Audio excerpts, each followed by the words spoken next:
ओम अज्ञानतिमिरान्धस्य ज्ञानञ्जनशलाकया चक्षुरुन्मिलितं येन तस्मै श्रीगुरवे नमः। नमो विष्णुपादाय कृष्णप्रेष्ठाय भूतले श्रीमते भक्तिवेदान्त स्वामी नामिने। नमस्ते सारस्वते देवे गौरवाणी प्रचारिणे निर्विशेष शून्यवादी पाश्चात्य देश तारिणे। श्री कृष्ण चैतन्य प्रभु नित्यानंद श्री अद्वैत गदाधर श्रीवासादि गौर भक्त वृंद। हरे कृष्णा कृष्णा कृष्णा हरे हरे, हरे राम राम राम हरे हरे। हरे कृष्णा। तो आप सर्व भक्तों नो वराछा इस्कोन मंदिर द्वारा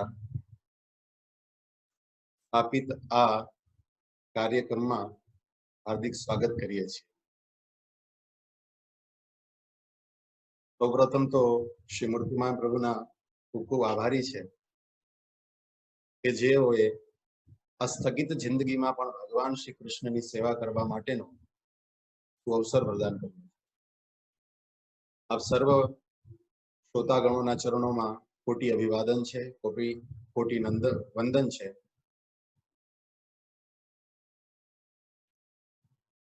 तो घणा समय थी आपणे बधा ज घर में स्थित छीए। बहार निकळवानो, भौतिक संसारना आनंद लूटवानो अनुभव आपणे थई रह्यो नथी। भगवत विमुख मानव संस्कृतिना प्लेटफॉर्म पर उपस्थित आ संस्कृति ना निम्न कोटिना कार्योना परिणामे आवी महामारी मानव समाज पर प्रकोपना रूप में उपस्थित थाय छे। ज्यां सुधी व्यक्ति भगवत विमुख छे अने मनुष्यनी आ संस्कृति भगवत विमुख रहेशे त्यां सुधी आवी महामारी आवती रहेवानी अने मनुष्य एने भोगवता रहेवाना। संपूर्ण मनुष्य जाति ने घरनी अंदर स्थगित करी दीधी छे। सचल जीवात्माओं ने अचल करी दीधा छे। एकमात्र महामारी कदाच आजकलना वैज्ञानिको घणी बधी प्रसन्नता करी शके के अमारा लोकोनो वैश्विक विकास में बहु सारो हाथ छे, पण वास्तविकता ए के वैज्ञानिकों द्वारा विकसित थयेली आ संस्कृति मनुष्य ने एक पण दिशामांथी रक्षण आपी शके। एकमात्र एक नजीवा जीवात्मा मनुष्य ने भयभीत करी दीधो। मानव संस्कृति ए नष्टप्राय थई शके एवा एंधाण पर लावीने मनुष्य संस्कृति ने आ छे कुदरत, आ छे भगवान श्री कृष्ण नी बहिरंगास। तो जे पण छे ते आपणे आ स्थिति में अत्यारे घर में आबद्ध छीए।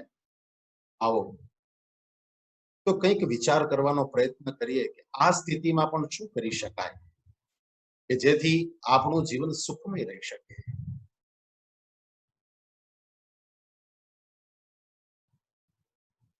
तो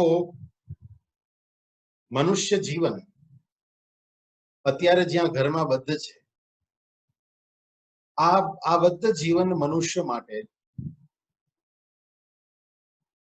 એક ભયાવહ કંટાળાજનક છે, પણ ભક્તો માટે આ જીવન પણ એકદમ ઉત્કૃષ્ટ બન્યું છે. મનુષ્ય જીવનના લક્ષ્યને ધ્યાનમાં રાખીએ તો મનુષ્ય જીવનનું લક્ષ્ય છે પોતાની સ્વરૂપ સ્થિતિમાં સ્થિત થવું, એટલે કે ભગવાન શ્રી કૃષ્ણના દાસ બનવું. અને ભગવાન શ્રી કૃષ્ણના દાસ બનવા માટેની શાસ્ત્રમાં અનેકવિધ સાધનો બતાવવામાં આવ્યા છે. તેમાં છે જ્ઞાન યોગ, ભક્તિ યોગ, કર્મયોગ,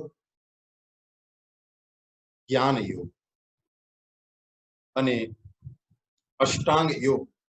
આદિ ઘણા બધા માર્ગો શાસ્ત્રમાં ઉપસ્થિત છે. પરંતુ આ બધા શાસ્ત્રોના માર્ગીય આ બધા જ શાસ્ત્રોના માર્ગમાં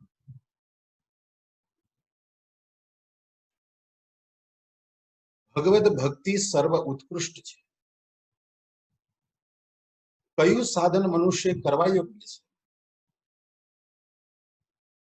છે એ વ્યતિરેક અને અન્વય આદિ કસોટી ઉપર એને કસીને જાણી શકે.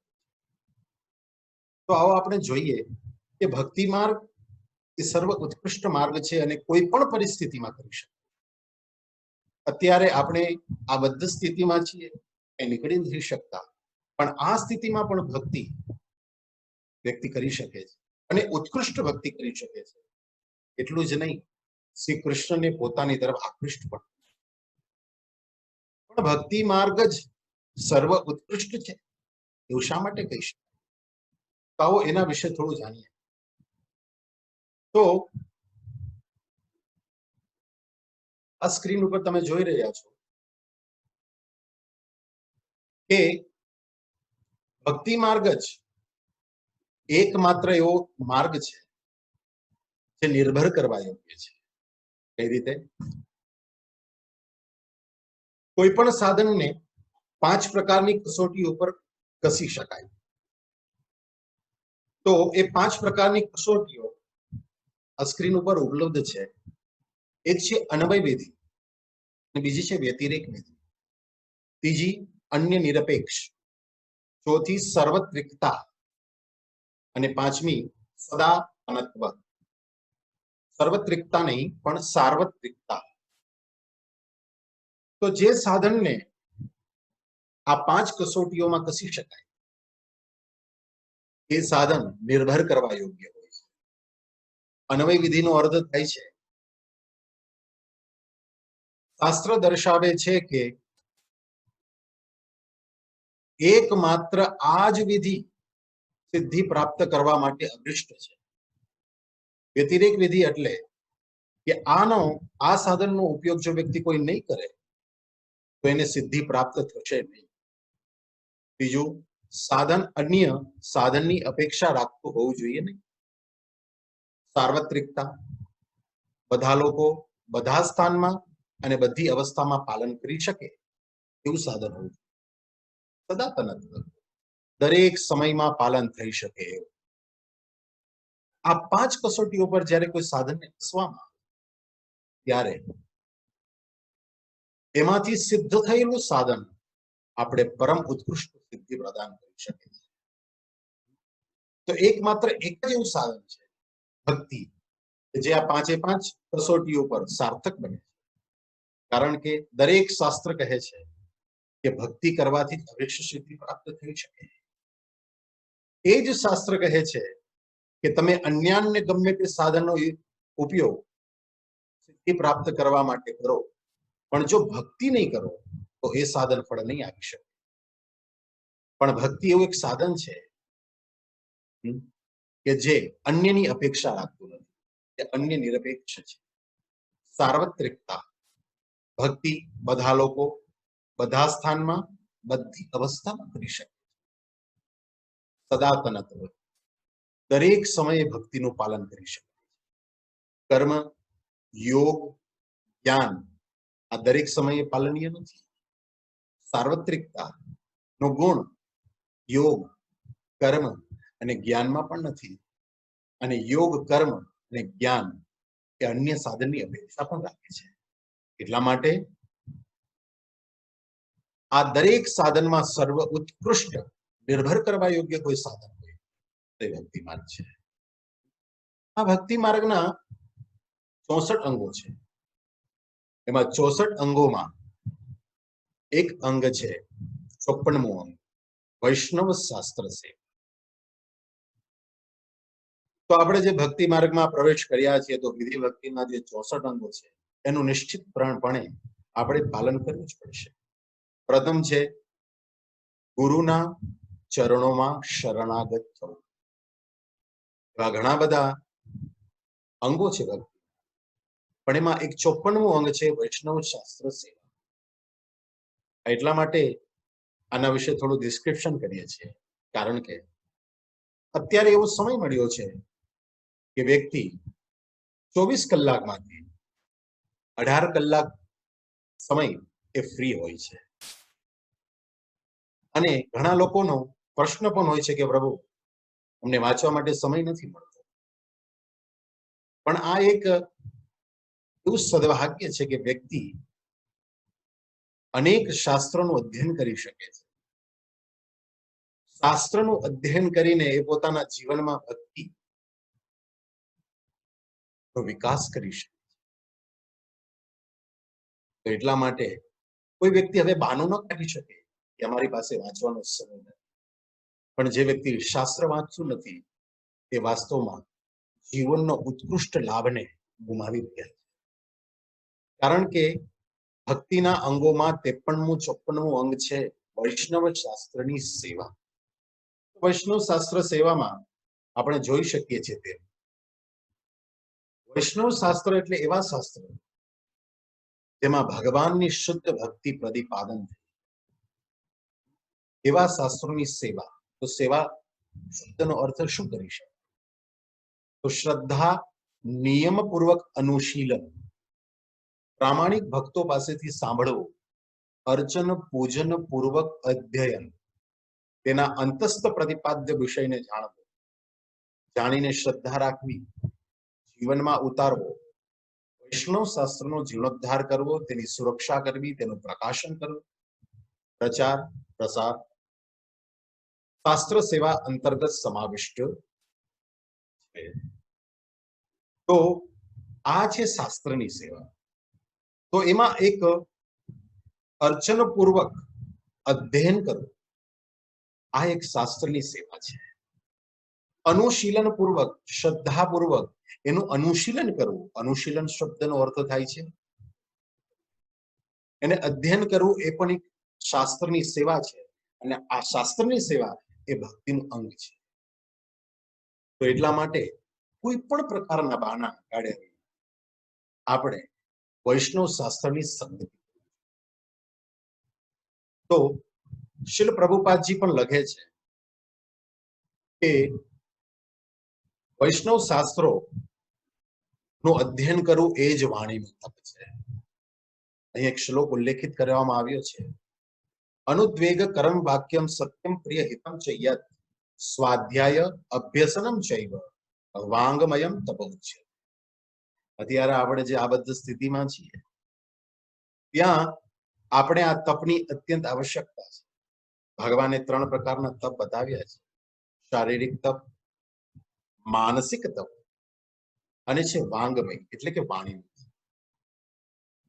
તો વાણીના તપની અંતર્ગત શ્રી કૃષ્ણ આ એક શ્લોક ઉચ્ચારિત કરી રહ્યા છે, સત્ય, પ્રિય લાગે તેવા હિતાવહ અને બીજાને ઉદ્વેગ ન પમાડનારા વચનો બોલવા અને વૈદિક ગ્રંથોનું નિત્ય પાઠ કરતા રહેવું એ વાણીનું તપ છે.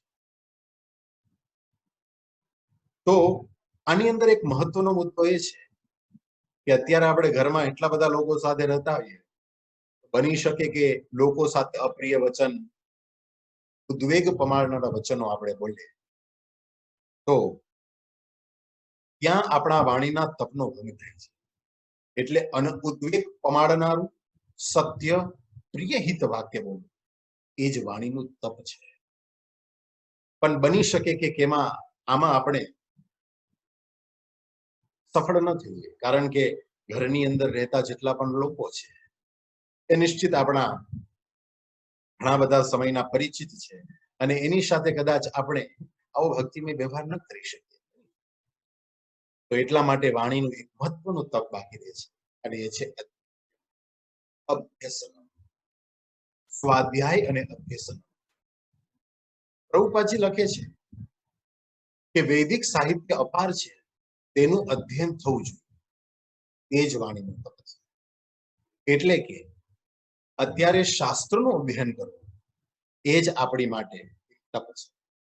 અને જો આ વ્યક્તિ તપ નહીં કરે તો તપ વિના સિદ્ધિ કઈ રીતે પ્રાપ્ત કરી શકશે? વૈદિક શાસ્ત્રનું અધ્યયન કરવું એક તપ પણ છે, સાથે સાથે એક ભક્તિ અંગ પણ છે. એટલે વૈદિક શાસ્ત્રનું અધ્યયન કરવું. કયા શાસ્ત્રનું અધ્યયન કરવું જોઈએ? તો શીલ પ્રભુપાદજી બતાવે છે, according to Shil Rupa Goswami, any book that gives enlightenment in the matter of advancing in devotional service is considered to be revealed scripture. જે આપણે ભક્તિ માર્ગમાં પ્રકાશિત કરી શકે, જે આપણે ભક્તિ માર્ગમાં આગળ ધપાવી શકે, એવા જ શાસ્ત્રોને સતશાસ્ત્ર અથવા રિવેલ્ડ સ્ક્રિપ્ચર કહેવામાં આવે છે. માધવાચાર્ય કીધું છે રામાયણ, મહાભારત, ભાગવત, ઉપનિષદ, વેદાંત આદિ એવા લિટરેચર છે કે જેને વૈદિક શાસ્ત્ર ગણવામાં આવે છે. અને આ શાસ્ત્રોના અનુસરણમાં રહેનારા અનેક શાસ્ત્રો પણ છે, જેને પણ સ્ક્રિપ્ચર કહેવામાં આવે છે, એટલે કે શાસ્ત્ર કહી શકાય.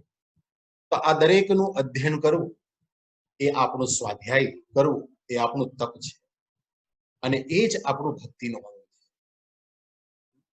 આના વિશેષ ફાયદાઓ છે જે આપણે ભક્તિમાં આગળ વધારશે. ભક્તિ સિદ્ધાંત સરસ્વતી ઠાકુર મહારાજ કહે છે, શાસ્ત્રનું વાંચન કે અધ્યયન એ માત્ર આત્મશુદ્ધિ માટે હોય છે. આપણે આત્મશુદ્ધિ કરવા માટે આ શાસ્ત્ર અધ્યયન.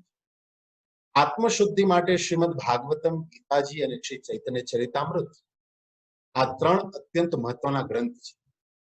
ભક્તિ સિદ્ધાંત સરસ્વતી ઠાકુર મહારાજ કહેતા, દુનિયામાં બધા શાસ્ત્રો તિરોભૂત થઈ જાય, પણ જો ભાગવત અને ચૈતન્ય ચરિતામૃત જો આવિર્ભૂત રહે તો ભક્તિની પ્રગતિને કોઈ અટકાવી શકે. એટલે કે ભક્તિની પ્રગતિ કરવા માટે કોઈ આવશ્યક વસ્તુ હોય તો એ છે સ્વાધ્યાય, શાસ્ત્રનું અધ્યયન, જેને આપણે આગળ જોઈશું કે એટલું મહત્વનું કેમ છે. તો શાસ્ત્ર એ ભગવાનનું સ્વરૂપ છે. પરમ પુરુષના બે મુખ્ય સ્વરૂપો છે. છઠ્ઠો સ્કંદ 16મો અધ્યાય અને 51મા શ્લોક ભગવાન શ્રી કૃષ્ણ કહે છે, અથવા વ્યાસદેવજી કહે છે, અહમ વૈ સર્વભૂતાનિ ભૂતાત્મા ભૂત ભાવનઃ શબ્દ બ્રહ્મ પરમ બ્રહ્મ મમોભે શાશ્વતી તનુ. આની અંદર ભગવાન કહે છે, આની અંદર વ્યાસદેવજી કહે છે, બ્રહ્મના બે સ્વરૂપ છે, એક શબ્દ બ્રહ્મ અને એક પરમ બ્રહ્મ. પ્રભુપાદજી નીચે તાત્પર્યમાં લખે છે, સર્વચ સચરાચર જીવો માટે અંગ વિસ્તાર છે. સર્વ સચરાચર જીવો એ મારા અંગ વિસ્તાર છે અને મારાથી ભિન્ન છે. અસ્તિત્વ ધરાવનારા સર્વ જીવોને હું પરમાત્મા છું, કારણ કે હું તેમને પ્રગટ કરું છું. ઓમકાર તથા હરે કૃષ્ણ હરે રામ એ બે દિવ્ય મંત્ર ધ્વનિ રૂપે પણ હું જ છું, ને હું પરમ સનાતન સત્ય છું. મારા આ બે સ્વરૂપો અર્થાત દિવ્ય ધ્વનિ રૂપો તથા પ્રભુ પ્રતિમાનું સનાતન પરમાનંદમય દિવ્ય સ્વરૂપ એ મારા સનાતન સ્વરૂપ છે. તેવું ભૌતિક કહેવાનો ભાવાર્થ એ છે, ભગવાનના બે સ્વરૂપ છે. એક સચ્ચિદાનંદમય સ્વરૂપ જે નરાકૃતિ છે, અને એક છે સચ્ચિદાનંદ સ્વરૂપ શબ્દ બ્રહ્મ સ્વરૂપ જે વર્ણ અક્ષરોમાં ગોઠવાયેલો છે. આપણે સાક્ષાત ભગવાનના દર્શન તો કરી શકતા નથી, આપણે એની સાથે સાક્ષાત વાતો તો કરી શકતા નથી, પણ ભગવાનનું એ જ સ્વરૂપ શબ્દ બ્રહ્મ સ્વરૂપ અને આ શબ્દ બ્રહ્મના સ્વરૂપથી જ પરબ્રહ્મની ઉત્પત્તિ કે પરબ્રહ્મનો આવિર્ભાવ. વેદાંત સૂત્રમાં કહ્યું છે શાસ્ત્ર યોનિત્વા, શાસ્ત્રની યોનિથી ભગવાનનો જન્મ થાય છે. એટલે જે વ્યક્તિ શાસ્ત્ર અધ્યયન નથી કરતો, જે ભક્તિનું અંગ છે, બની શકે કે એને ભગવત પ્રાપ્તિમાં અનેક અડચણો આવી છે. વ્યક્તિ ભક્તિ માર્ગમાં તો સરળતાથી પ્રવેશ કરી શકે છે, કારણ કે ભક્તિ સર્વ સુલભ છે. એટલા માટે ભક્તિની અંદર પ્રવેશ કરવો એ સરળ છે.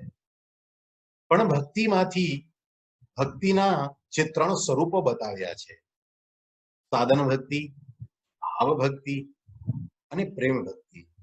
કદાચ બની શકે કે કોઈ વ્યક્તિ સાધન ભક્તિમાં તો પ્રવેશ પામે છે, પણ ત્યાંથી ઉપર ઉઠીને એ ભાવ ભક્તિ સુધી જઈ શકતો નથી, કારણ કે એના હૃદયમાં રહેલા અનર્થો એને ભાવ ભક્તિ સુધી પહોંચવા દેતા નથી.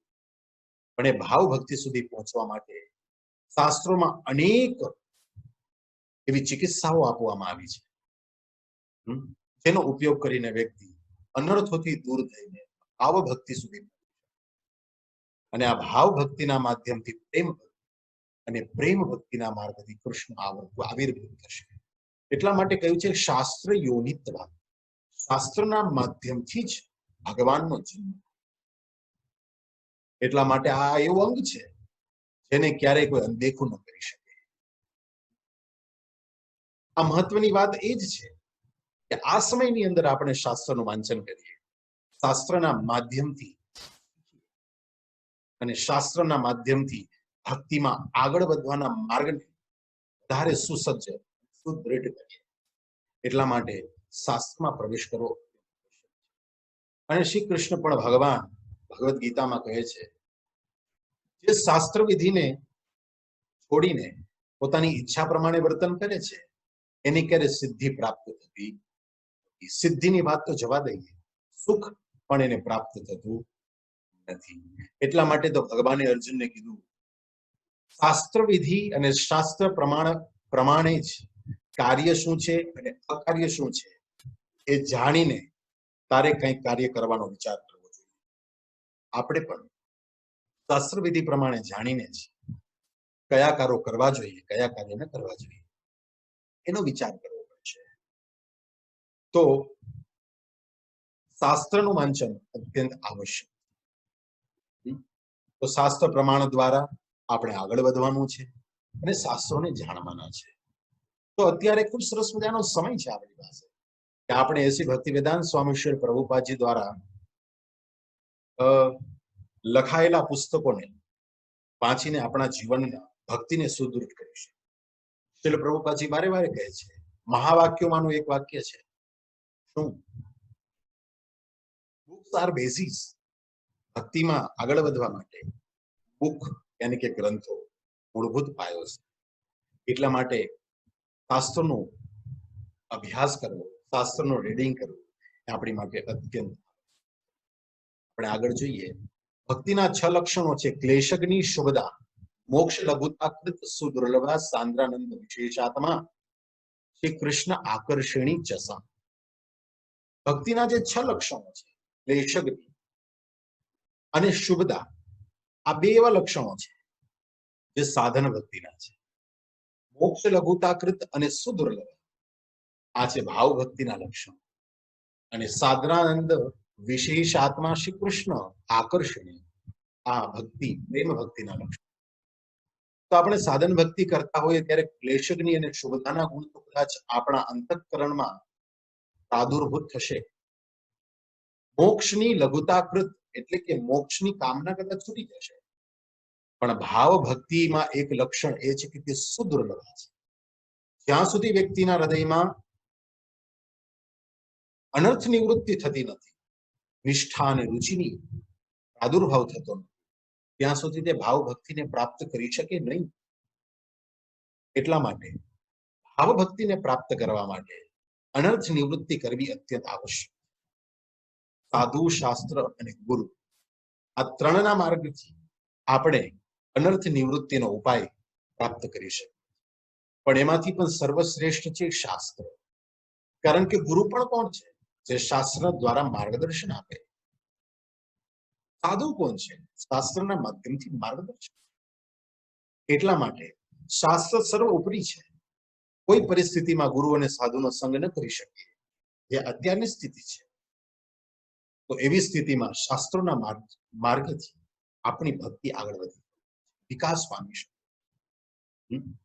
અને અન્ય શાસ્ત્રોમાં કહેવામાં આવ્યું છે, જ્યાં સુધી બ્રજ પરિકરોના અનુભૂત થઈને રાગાનુગા ભક્તિ દ્વારા શ્રી કૃષ્ણની સેવા કરવામાં નથી આવતી, ત્યાં સુધી કૃષ્ણ બહુ દૂર છે. શ્રી કૃષ્ણ ક્યારે વિધિ ભક્તિથી પ્રાપ્ત નથી. એટલા માટે વિધિ ભક્તિ દ્વારા અંતઃકરણના અનર્થોને દૂર કરી ભાવ ભક્તિ પ્રાપ્ત કરી રાગાનુગા ભક્ત બની અને ભગવાન શ્રી સાથે સાથે શ્રી કૃષ્ણમાં પ્રેમ શ્રી કૃષ્ણને પ્રાપ્ત કરવાના પ્રયત્નો. આના માટે એકમાત્ર માર્ગ છે અને છે શાસ્ત્ર. વ્યાસદેવજીએ 4 લાખ શ્લોકો લખ્યા છે. એની અંદર દેવતાઓની ભક્તિ, પિતૃઓની ભક્તિ, અન્ય સાધનો અને ભક્તિ માર્ગનો પ્રચાર છે. જ્યારે જીવ ગોસ્વામી પણ 4 લાખ શ્લોક લખ્યા છે. દરેક શ્લોક કૃષ્ણ ભક્તિ તરફનો છે, કૃષ્ણ ભક્તિનો વિકાસ કરનારો છે. તો શા માટે લખ્યા એને? આ લખવાથી જો આને વાંચવાથી કોઈ ફાયદો જ ન હોય તો એને શા માટે લખ્યા? એને એટલા માટે લખ્યા છે કે આપણે એનું અધ્યયન કરવું અને અધ્યયનમાં આપણે રુચિ કેળવવી છે. એ શાસ્ત્રના માર્ગદર્શનથી, એ શાસ્ત્રમાં આપણી રુચિથી જ આપણી વિકાસ પામી શકે. તો શ્રીમદ ભાગવતમ જેવા, શ્રીમદ ચૈતન્ય ચરિતામૃત જેવા, શ્રીમદ ભગવદ ગીતા જેવા શાસ્ત્રનું અધ્યયન કરવું જોઈએ. એમાં આપણી રુચિ લગાડવી જોઈએ. ચૈતન્ય ચરિતામૃતમાં પણ શાસ્ત્રમાં કોની કેટલી શ્રદ્ધા છે એ અનુસાર એને ભક્ત ગણવામાં આવ્યો.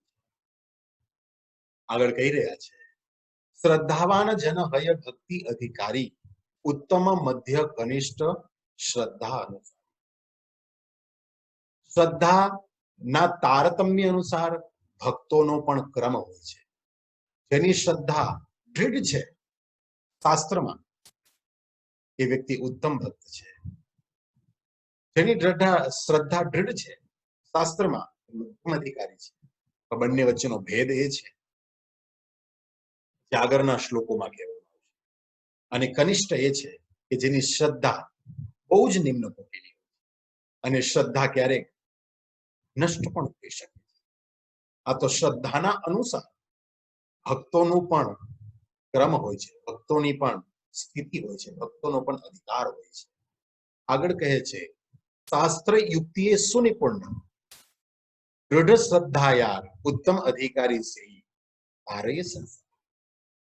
જે મનુષ્ય અથવા જે ભક્ત શાસ્ત્રની યુક્તિમાં સુનિપુણ હોય અને શાસ્ત્રમાં દૃઢ હોય, એવો ભક્ત ઉત્તમ અધિકારી છે અને એ જ સંસ્થાને ધારી શકે છે. જો અહીં એવો શબ્દ નથી લગાડવામાં આવ્યો શાસ્ત્ર સુનિપુર્ણ, અહીં એવો શબ્દ લગાડવામાં આવે છે શાસ્ત્ર યુક્તિએ નિપુર્ણ.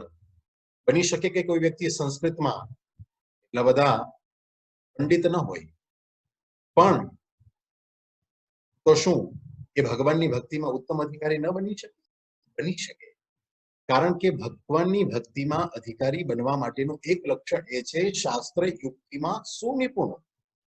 કે ભક્તો દ્વારા અનુવાદ કરેલા શાસ્ત્રોને વાંચીને સિદ્ધાંતોને, ભક્તિ વિરોધી સિદ્ધાંતોને પરાસ્ત કરી શકે, એમાં યુક્તિ દ્વારા ભક્તિને સર્વ ઉત્કૃષ્ટ સાબિત કરી શકે. જ્યારે વ્યક્તિ આવો ઉત્કૃષ્ટ ભક્ત બને છે ત્યારે તે ઉત્તમ અધિકારી છે. એની શ્રદ્ધા શાસ્ત્રમાં અડગ હોય છે. અને પ્રભુપાદજી કહે છે કે આવો વ્યક્તિ જ્યારે પ્રચાર કરવા જાય છે તો અભક્તના સંગને, કામી વ્યક્તિના સંગને કરીને પણ ક્યારેય ભક્તિમાંથી પડતો. પણ જે વ્યક્તિ શાસ્ત્રમાં પૂર્ણ દ્રઢ નથી, એવા વ્યક્તિને કોઈ પણ ક્યારેય ભક્તિમાંથી પામી શકે છે. એનું ઉદાહરણ નીચે આપ્યું છે ભક્તિ રસામૃત સિંધુનું. શાસ્ત્રે યુક્તો च निपुण्यः सर्वथा दृढ़ निश्चय प्रौढ़ श्रद्धा अधिकारी यह स भक्ता उत्तमो मतः। प्रौढ़ श्रद्धा કહેવામાં આવે છે, આંધળી શ્રદ્ધા નહીં પણ પ્રૌઢ શ્રદ્ધા, તેની શ્રદ્ધા અડગ છે એવા વ્યક્તિ ઉત્તમ શ્રેષ્ઠ ભક્તો કહેવામાં આવે છે. મધ્યમ અધિકારી નું અહીં વર્ણન કરવામાં આવ્યું છે. જે મનુષ્ય શાસ્ત્ર આધારે તર્ક કરવામાં નિપુણ નથી પણ શાસ્ત્રોમાં શ્રદ્ધાવાન છે, આ મધ્યમ અધિકારી ભક્ત છે. મધ્યમ અધિકારી ભક્ત એ છે કે જેને શાસ્ત્રમાં શ્રદ્ધા તો છે પરંતુ શાસ્ત્રમાં તર્ક વિતર્ક દ્વારા એ ભક્તિને અથવા પોતે જે સાધન કરી રહ્યો છે એ જ સર્વ ઉત્કૃષ્ટ છે એને સ્થાપિત કરી શકતો નથી, એને પ્રમાણિત કરી શકતો. એટલા માટે મધ્યમ અધિકારી વ્યક્તિ કહેવામાં આવ્યા છે. તો જે વ્યક્તિને ઉત્તમ અધિકારી બનવું હોય એને શાસ્ત્રનું અધ્યયન શરૂ કરી દેવું જોઈએ. ચલો પ્રભુપાદજી પણ આ શ્લોક આ પયારા પછીના પણ બીજા પયારામાં તાત્પર્યમાં લખે છે કે મધ્યમ અધિકારી વ્યક્તિ શાસ્ત્ર અધ્યયન અને શાસ્ત્રમાં શ્રદ્ધા વધારવાથી ઉત્તમ કોટીનો અધિકારી બને છે. એટલા માટે શાસ્ત્રનું અધ્યયન કરવું એ દરેક વૈષ્ણવ માટે એક મહત્વનું અંગ છે. એની ક્યારે નજર અંદાજ કરી શકાય એમ. એટલા માટે આવો આપણે બધા જ ભેગા મળીને શાસ્ત્ર અધ્યયન કરતા શીખીએ. અને શાસ્ત્ર અધ્યયન એ એક તપ પણ છે, તેનાથી વ્યક્તિ મીઠી ભાષા બોલવામાં, સત્ય બોલવામાં, હિતોપદેશ આપવામાં અને પ્રિય લાગે તેવા વચનો બોલવામાં. અહીં લખ્યું છે યહ શાસ્ત્ર આદિષુ નિપુણ શ્રદ્ધાવાન તો મધ્યમ. શાસ્ત્ર આદિમાં જે નિપુણ છે તે ભક્ત શ્રદ્ધાવાન મધ્યમ ભક્ત. શાસ્ત્ર આદિમાં જેની શ્રદ્ધા દ્રઢ છે એ નિપુણ છે પરંતુ યુક્તિ એ કરી શકતો. એટલે એક મહત્વનું અંગ તો એ નિશ્ચિત છે કે શાસ્ત્રના અધ્યયનમાં અને શાસ્ત્રમાં શાસ્ત્રની યુક્તિમાં, યુક્તિ શબ્દ છે, શાસ્ત્રની યુક્તિમાં પારંગત બનવું એ વૈષ્ણવનું એક લક્ષણ, એ વૈષ્ણવનો એક ગુણ હોય ત્યારે એ ઉત્તમ અધિકારી. અને ત્રીજા પ્રકારના શ્રદ્ધાવાન વ્યક્તિની વાત કરી છે યાર કોમલ શ્રદ્ધા સે કનિષ્ઠ છે ક્રમે ક્રમે તેહો ભક્ત હૈવે ઉત્તમ. જે વ્યક્તિની શ્રદ્ધા મૃદુ છે અથવા જેને શાસ્ત્રમાં પણ શ્રદ્ધા નથી અને એને શાસ્ત્રમાં નિષ્ઠા પણ નથી અને શાસ્ત્રના અધ્યયનમાં પણ એ પારંગત, માત્ર મંદિરે આવે છે, ભગવાનના દર્શન કરે છે, ભક્તોનો સંગ કરે છે અને બની શકે એવી જ ક્ષણે એને બીજા કોઈ નિકૃષ્ટ ભૌતિક કામની વ્યક્તિનો સંગ થાય એનું પતન પણ થઈ શકે. આવી શ્રદ્ધા કોમળ હોય છે, આવા વ્યક્તિઓ ભક્તિમાં પતન થઈ શકે છે. એટલા માટે સર્વ ઉત્કૃષ્ટતા એમાં છે કે આપણે આ બધાના માધ્યમથી એક બુદ્ધિ વાપરીએ અને શાસ્ત્રના અધ્યયનમાં રુચિ ધરાવીએ અને શાસ્ત્રનું અધ્યયન કરીએ. તો અત્યારે એટલો સરસ મજાનો આપણને અવસર મળ્યો છે કે આપણે ભગવાન શ્રી કૃષ્ણની ભક્તિ સારી રીતે કરી શકીએ છીએ. ભક્તિના ઘણા બધા સાધનો છે અને આપણે આગળ કહ્યું એ પ્રમાણે ભક્તિ કોઈ પણ સ્થિતિમાં કરી શકાય છે. ભક્તિ કરવી સરળ છે અને આ જેટલા પણ શાસ્ત્રીય સિદ્ધાંતો આપની સામે રજૂ કર્યા એ બધા જ સિદ્ધાંતો રૂપ ગોસ્વામી દ્વારા સ્થાપિત કરેલા છે. અને રૂપ ગોસ્વામી કોણ છે? શ્રી ચૈતન્ય મનોભીષ્ટમ સ્થાપિતમ યેન ભૂતલે. ચૈતન્ય મહાપ્રભુના મનની અંદર સ્થિત જે ભક્તિની વ્યાખ્યા છે એ વ્યાખ્યાને જાણીને જેને લિપિબદ્ધ કરી છે એ લિપિબદ્ધ કરનારા ચૈતન્ય મહાપ્રભુના મનના ભાવોને જાણનારા એ રૂપ ગોસ્વામી દ્વારા પ્રદત્ત આ બધી વ્યાખ્યાઓ છે. અને એ જ વ્યાખ્યાઓને અનેક અનેક વૈષ્ણવો દ્વારા શીખવામાં આવી છે. જીવ ગોસ્વામી દ્વારા એની અનેક ટીકાઓ કરવામાં આવી છે અને અહીં કૃષ્ણદાસ કવિરાજ ગોસ્વામી પણ એ ટીકાને પ્રસ્તુત કરી. એવું એક પણ શાસ્ત્ર નથી જ્યાં સ્પષ્ટ રીતે ઉલ્લેખ થયો હોય કે ભક્તિ કોને કહેવાય, ભક્તિ ઉચ્યતે, એવું એક પણ શાસ્ત્ર કહેતું નથી. ભક્તિના લક્ષણો બતાવવામાં આવ્યા છે પણ ઇતિ ભક્તિ ઉચ્યતે આવો શ્લોક અત્યાર સુધી કોઈ વૈષ્ણવ અન્ય શાસ્ત્રો દ્વારા આપ્યો નથી, પણ રૂપ ગોસ્વામીએ આનો નિર્ણય કર્યો છે. ઋષિકેન ઋષિકેશ સેવયા ભક્તિ ઉચ્ચ, એને ભક્તિ કહેવાય છે. કૃષ્ણાનુશીલનમ ભક્તિ ઉત્તમા, અને એ કૃષ્ણની ભક્તિમાં પણ માત્ર આનુકૂલ્યને કૃષ્ણ અનુશીલન જે વ્યક્તિ કરે છે એ ઉત્તમ કોટીની. તો આ વ્યાખ્યા ભગવાન શ્રી કૃષ્ણ ચૈતન્ય મહાપ્રભુમાં સ્થિત હતી અને લિપિબદ્ધ કરવા વાળા શ્રી ચૈતન્ય મહાપ્રભુના પાર્ષદ સ્વામી છે. તો એના દ્વારા પ્રદત્ત આ સર્વ શાસ્ત્રો, જેમાં આપણે ભક્તિમાં એક એક ક્રમ અનુસાર આગળ વધવાના સિદ્ધાંતો પ્રાપ્ત થાય છે. એટલા માટે આ અત્યંત અમૂલ્ય સમયનો ઉપયોગ કરીને આપણે આપણા ભગવાન શ્રી કૃષ્ણની ભક્તિમાં, અધ્યયનમાં, ભક્તિના અંગોના પાલનમાં લગાડી દેવું જોઈએ. આજ આપણા શાસ્ત્રો પ્રત્યેની સેવા છે. આજ ભગવાન પ્રત્યેની સેવા છે. શાસ્ત્ર આધારે જ ગુરુ અને સાધુને નક્કી કરી શકાય છે. ગુરુ અને સાધુના આધારે ક્યારે શાસ્ત્ર નક્કી નથી કરી શકાય. શાસ્ત્રનું પ્રાધાન્ય છે. શાસ્ત્ર એ ભગવાનનું સ્વરૂપ છે. તો ભગવાનને આપણે જ્યાં સુધી ગુરુ નથી મળી શકતા, ત્યાં સુધી વર્ણ અને શબ્દોના સ્વરૂપમાં ઉપસ્થિત ભગવાનના આ દિવ્ય સ્વરૂપનો અનુભવ આપણે હંમેશા ભક્તોના સંગમાં રહીને કરવો જોઈએ. ભક્તિ સિદ્ધાંત સરસ્વતી ઠાકુર મહારાજ કહે છે કે ભક્તોએ હંમેશા શાસ્ત્રોનું અધ્યયન કરવું જોઈએ, પણ એક સાવચેતી રાખવી અત્યંત આવશ્યક છે કે ઉત્કૃષ્ટ ભક્તોના આનુગત્યમાં રહીને શાસ્ત્રોનું અધ્યયન કરવું જોઈએ અને એના માર્ગદર્શન અનુસાર એ જે ગ્રંથનું સેવન કરવાની આપણે આદેશ આપે તે અનુસાર આપણે શાસ્ત્રોનું અધ્યયન કરવું જોઈએ. તો અહીં આ શાસ્ત્ર અધ્યયનની એક ને આપણે આ શાસ્ત્ર અધ્યયનમાં જે વ્યક્તિ શાસ્ત્ર અધ્યયન નથી કરતા એના માટેની એક કથા છે જે હું તમને કહી દઉં. ઉજ્જૈન નગરીની અંદર એક રાજા હતો, જેના રાજ્યમાં અનેક મહાન વિદ્વાન જ્ઞાનીઓ હતા, પણ એ વિદ્વાન જ્ઞાનીઓ દ્વારા ક્યારેય એને શાસ્ત્ર ભણવાનો, અભ્યાસ કરવાનો અવસર ન લીધો. એને કારણે મૂર્ખ રહી ગયો. એના પિતાજીએ આ બધા જ મહાન પંડિતોને પોતાના રાજ્યમાં સ્થાપિત કર્યા હતા, જેથી કોઈ એવા સમયે, અયોગ્ય સમયે, વિપત્તિના સમયે આ સાધુઓ દ્વારા જ્ઞાન પ્રાપ્ત કરીને રાજ્યને દુઃખના સમુદ્રમાંથી બહાર કાઢી શકાય.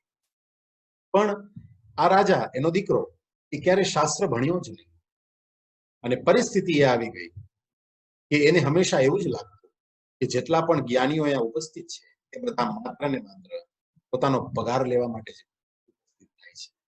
એનાથી અન્ય બીજું કોઈ કારણ હોઈ શકે નહીં, એટલે એમાં એને શ્રદ્ધા પણ ન રહી. એક વખત એક પાખંડી મનુષ્ય, પાખંડી સાધુ ત્યાં આવ્યો અને ત્યાંના જે સંરક્ષકો હતા, વોચમેન, એને પૂછ્યું કે આ રાજ્યની અંદર કોઈ મહાન વિદ્વાન પંડિતો છે? હા છે. સૈનિકો ક્યારે હોય? કે 4 વાગ્યા સુધી, જ્યાં સુધી સભા ભરાય ત્યાં સુધી સભામાં હોય છે અને પછી પોતાના ઘરે જાય છે. અને રાજા પછી આરામ શયન કક્ષમાં જાય છે.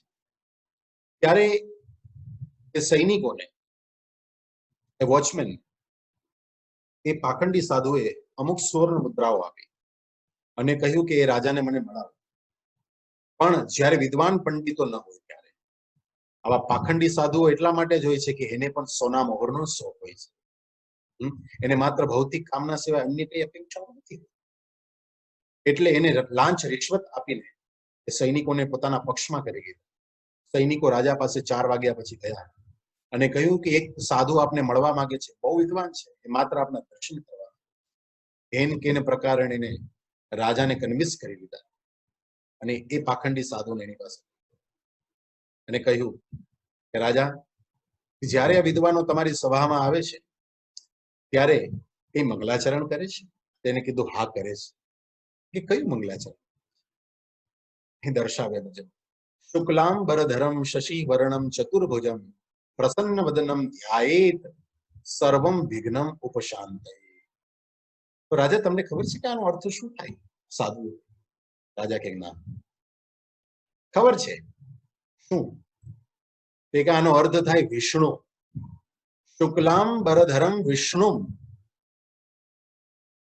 જેને સફેદ રંગના ઉજળા કપડા પહેર્યા છે. શશી વર્ણમ, જે ચંદ્ર સમાન તેજસ્વી છે. ચતુર્ભુજમ, જે 4 હાથ ધરાવે છે. જેનું વદન હંમેશા પ્રસન્ન હોય છે.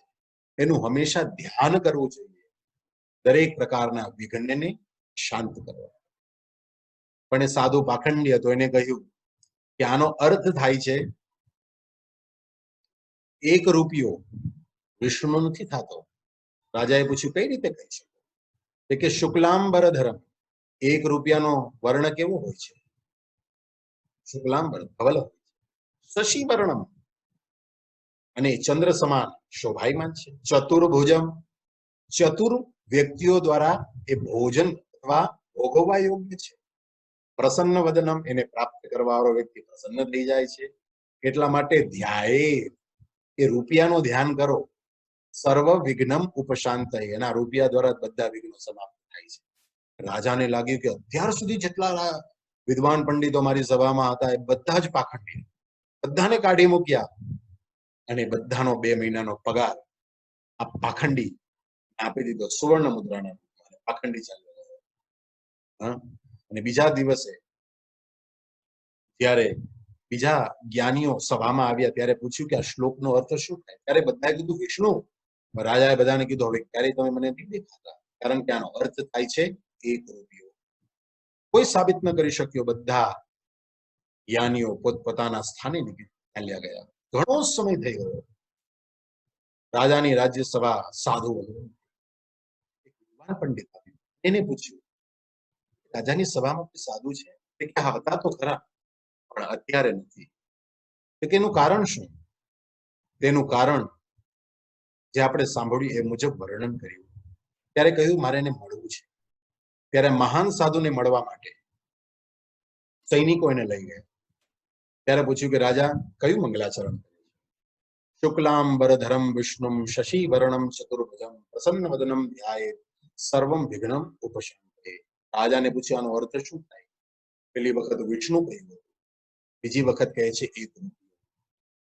ત્યારે વિદ્વાન સાધુ કે તું પાખંડી, આ પાખંડી સાધુએ તને ખોટો અર્થ સમજાવ્યો છે. આનો વાસ્તવિક અર્થ 1 રૂપિયો નથી. એનો વાસ્તવિક અર્થ છે દહીં વડા. હા, દહીં વડા. તો પૂછ્યું કઈ રીતે? શુક્લાંબરધર, કારણ કે દહીં વડાનો રંગ કેવો હોય છે? સફેદ. વિષ્ણુ, વિષ્ણુ એટલે કે વિશતિ પ્રવિશતિ, દરેક વ્યક્તિના મુખમાં જઈ શકે છે. શશી વર્ણમ, ચંદ્રની જેમ ચમક ધમક વાળું હોય છે. ચતુર્ભુજમ, ચતુર વ્યક્તિઓ દ્વારા ભોજન કરવા યોગ્ય છે. પ્રસન્ન વદનમ, અને એને પ્રાપ્ત કરવાવાળો વ્યક્તિ પ્રસન્ન થઈ જાય છે. એટલે હંમેશા એનું ધ્યાન કરો, અને એનું ધ્યાન કરવાથી દરેક પ્રકારના વિઘ્નો દૂર થાય છે. એને ભોજન કરવાથી. કેમ? કારણ કે એની અંદર દહીંવડાની અંદર જે મટીરિયલ યુઝ થાય છે એ પેટ માટે સારું. એટલા માટે રાજા કે અરે આટલી અદ્ભુત વ્યાખ્યા છે, અને મને પેલો વ્યક્તિ આવીને રૂપિયો શીખવાડી ગયો, અહીંના વ્યક્તિઓ મને વિષ્ણુ શીખવાડી ગયા. બધાને ગાડીને આ રાજાએ આને પોતાની સભામાં સ્થાપિત કર્યો. 1.5 વર્ષ સુધી એને વ્યાકરણ શીખવાડ્યું, સંસ્કૃત અને લઘુ કૌમુદી, અમરકોશ આદિ અનેક શાસ્ત્રોનો અભ્યાસ કરેલી, અને એને વિદ્વાન બનાવી દીધો. ત્યારે રાજાને સ્વયંને ખબર પડી કે આ શ્લોકનો અર્થ ભગવાન વિષ્ણુ. એટલે જે વ્યક્તિ ભગવાન શ્રી કૃષ્ણની ભક્તિમાં તો લાગ્યા છે, પણ શાસ્ત્રમાં, શાસ્ત્રની યુક્તિમાં જો એ નિપુણ નથી બનતા, તો એને કોઈ પણ વ્યક્તિ ભક્તિમાંથી છેતરી શકે છે. એટલા માટે એને અધ્યયન કરવું જોઈએ, અને શ્લોકો અને ટીકાઓના સાચા અર્થ સુધી પહોંચવું જોઈએ. આ જ રીતે ભગવાન શ્રી કૃષ્ણની ભક્તિ આગળ વધી શકે છે. તો અહીં આપણે આ સમાપ્ત કરી. આપ સર્વ ભક્તોનો ખૂબ ખૂબ આભાર કે ભગવાનની સેવા કરવા માટેનો સુંદર મોકો આપણને પ્રદાન કર્યો છે. મૂર્તિમાન પ્રભુના ચરણોમાં કોટી વંદન. ભક્તિ વેદાંત સ્વામીશ્વર પ્રભુના ચરણોમાં, ઇસ્કોન વરાછાના દરેક ભક્તોને ખૂબ ખૂબ વંદન કે એમની કૃપાથી આજે ભગવદ ગુણાનુવાદ કરવાનો અવસર મને આ આબદ્ધ સ્થિતિમાં પ્રાપ્ત થયો છે. ભગવાન શ્રી કૃષ્ણ મારી મતિ લાગે, શાસ્ત્રોમાં મારું ચિત્ત ચોટે અને ભક્તિના અંગોનું પાલન કરી શકું. આશીર્વાદ.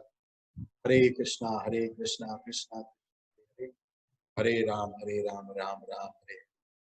પિતાય ગૌર પ્રેમાનંદે.